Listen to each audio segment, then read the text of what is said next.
Are those specters? You mean the mythical creatures who live underground? Yeah, I think so. And it looks like Ben might have landed in the middle of them. John pointed at the ghostly arrow that was aimed directly at the largest cluster of toadstools. I mean, Ben did say he had met them before. Hopefully they're friendly.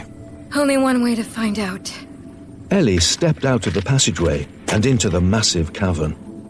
As they walked toward the clear, glowing lake, they made no effort to conceal themselves, and soon were standing on the shore. As soon as they were noticed, the spectres vanished. 1 minute there were hundreds of the little people visible, and the next there wasn't one in sight. John could feel hundreds of eyes staring out at them from the Toadstool City and didn't want to startle them any more than they already had. You communicated with the Grimm. Do you think you could communicate with the specters?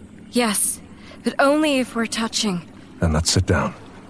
Ben should be safe if he's in there. I don't feel any sort of bloodthirst or aggression from him. Sitting down on the shore, John rested his hands on his knees and they waited. Nothing happened for almost 10 minutes, and just when John was going to get up and try something else, there was a stirring in the water. A small boat shot out from among the toadstool stalks and approached where John and Ellie were sitting. Standing in the boat were 4 small figures, while another pushed the boat along with a pole.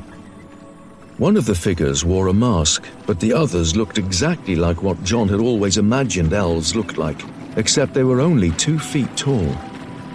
Their golden eyes were large and expressive, and pointed ears rose to poke through their white hair. Incredibly pale skin covered their bodies and was in turn covered by leather and fur armor that appeared to be as well crafted as any John had ever seen. In their hands they held bone spears with crystal blades, and John could see daggers at their hips. The boat stopped 12 feet away from the shore, and the masked figure looked between John and Ellie for a moment before bowing. Welcome to Kemshala.